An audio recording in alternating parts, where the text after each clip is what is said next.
पुण्यातल्या वाघोली इथल्या केसनन फाट्यावरती भीषण अपघात झाला। मद्यधुंद अवस्थेत असलेल्या डंपर चालकाने फुटपाथवरती झोपलेल्या 9 जणांना चिरडलं। यामध्ये तिघांचा जागीच मृत्यू झाला। मृतांमध्ये 2 लहान मुलांचा समावेश आहे।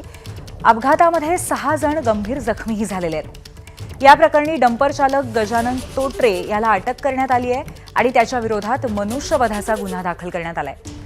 आरोपी डंपर चालक गजानन तोट्रे नांदेडचा आहे आणि अपघातातील मृत कामगार हे मूळचे अमरावतीचे आहेत। ही घटना रात्री 12 ते 1 वाजण्याच्या सुमारास घडली आहे। जखमींवरती ससून रुग्णालयात सध्या उपचार सुरू आहेत। सर्वच जण या प्रकारात जखमी झालेले हे कामगार होते आणि रविवारी रात्रीच ते अमरावती इथून कामासाठी पुण्यात आले होते।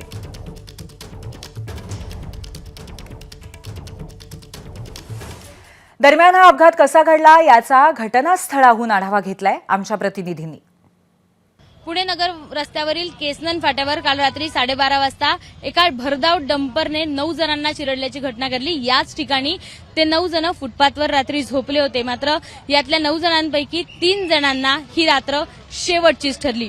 एवढंच नाही तर यातल्या 6 जणांवर आता ससून रुग्णालयात उपचार सुरू आहे। त्यातला एक जो काही नागरिक आहे, कामगार आहे, तो अत्यावस्थ अवस्थेत आहे।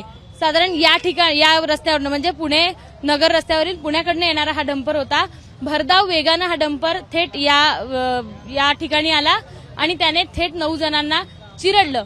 महत्वाचं म्हणजे हा डंपर चालक हा मद्यधुंद अवस्थेत होता आणि मद्यधुंद अवस्थेत त्याचा डंपरवरील ताबा सुटला आणि थेट हा सगळा अपघात त्यांच्याकडनं घडला। साधारण पोलीस या ठिकाणी चौकशी करतायत। डंपर चालकाला आता अटक करण्यात आली आहे आणि या 6 जणांवर ससून रुग्णालयात उपचार देखील सुरू आहेत।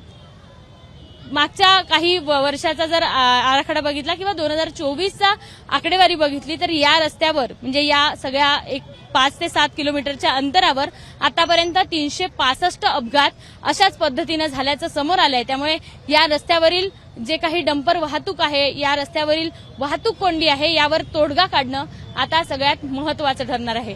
एवढंच नाही तर या रस्त्यावरील आता या अपघातानंतर तरी हे अपघात थांबतात का हे पाहणं देखील महत्वाचं असणार आहे। कॅमेरामॅन विजय राऊतसह शिवानी पांढरे, एबीपी माझा, पुणे।